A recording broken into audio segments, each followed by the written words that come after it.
Bonsoir à tous, bienvenue à ce flash d'information. Le Premier ministre Daniel Kablan-Duncan est aux États-Unis d'Amérique pour prendre part aux assemblées annuelles du FMI et de la Banque mondiale. Il est arrivé hier à Washington où se tiennent les assises. Sur place, Daniel Kablan-Duncan a tenu une réunion de coordination avant la cérémonie d'ouverture. Le chef du gouvernement aura une série de rencontres de haut niveau avec plusieurs dirigeants du FMI et de la Banque mondiale. Envoyé spécial Adama Kone. Après 10 heures de vol, c'est à 2h15 GMT ce jeudi que le Premier ministre a fait son entrée au Carlton Hotel de Washington. Daniel Kablan-Duncan conduit une importante délégation aux assemblées annuelles du Fonds monétaire international, FMI, et de la Banque mondiale du 5 au 9 octobre 2016.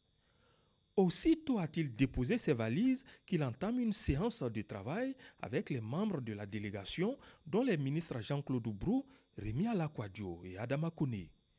Au bout d'une heure de temps, 3h30 GMT, l'équipe s'accorde sur l'agenda de la délégation ivoirienne. Il est prévu, entre autres, des panels sur l'investissement dans la petite enfance pour la croissance et la productivité, l'amélioration de l'environnement des affaires en Côte d'Ivoire, le point du changement climatique en Afrique, des visites et d'importantes rencontres telles que celle du 9 octobre avec la directrice générale du Fonds monétaire international, Christine Lagarde.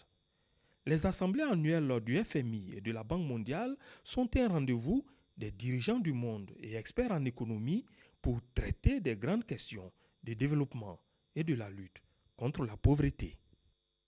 Loin de Washington, ici à Abidjan, se déroule la deuxième édition des Journées de l'entrepreneuriat féminin. Ces journées débutées aujourd'hui s'achèvent demain. Les réflexions portent sur le leadership de la femme entrepreneur. La CGC, la Confédération générale des entreprises de Côte d'Ivoire, initiatrice de ces journées, veut aider les femmes entrepreneurs à affirmer leur leadership et à se positionner en tant qu'actrices clés du développement économique de la Côte d'Ivoire.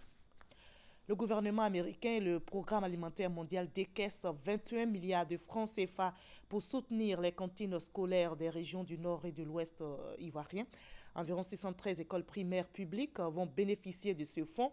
Les élèves, eux, sont au nombre de 125 000. Eh bien, pour un meilleur suivi et une bonne gestion de ce programme qui vise la pérennisation des cantines scolaires, un comité de pilotage et un secrétariat exécutif ont été mis en place. Le nom a été dévoilé aujourd'hui par le Conseil de sécurité de l'ONU. On sait donc désormais qui succédera à Ban Ki-moon à la tête de l'Organisation des Nations Unies.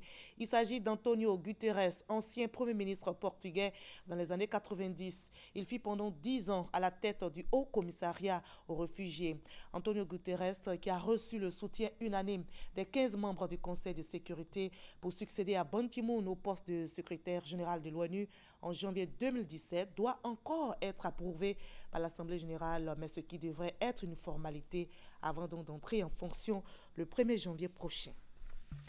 Le bilan s'est alourdi en Haïti après le passage de l'ouragan Matthew de 23 morts.